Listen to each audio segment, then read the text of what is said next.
চলুন এবার আমরা দেখি রোজা আমাদের সমাজে কি বার্তা দেয়। রোজা ধনী গরিবের পার্থক্য কমায়।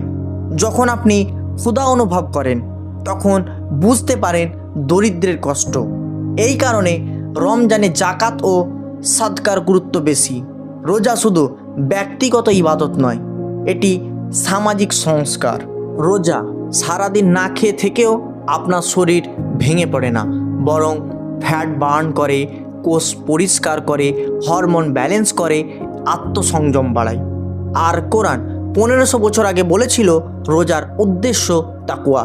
তাহলে প্রশ্ন হলো, রোজা কি কেবল ধর্মীয় রীতি, নাকি এটি মানুষের শরীর ও আত্মার জন্য এক পূর্ণাঙ্গ সিস্টেম? পরের ভিডিওতে আমরা জানব টানা 30 দিন রোজা রাখলে শরীরের ভেতরে কি ঘটে। আপনি কি প্রস্তুত সেই রহস্য জানার জন্য? তা কমেন্টে জানান। আর আমাদের ভিডিও ভালো লাগলে অবশ্যই লাইক, কমেন্ট অ্যান্ড সাবস্ক্রাইব করে আমাদের পাশে থাকবেন। আসসালামু আলাইকুম।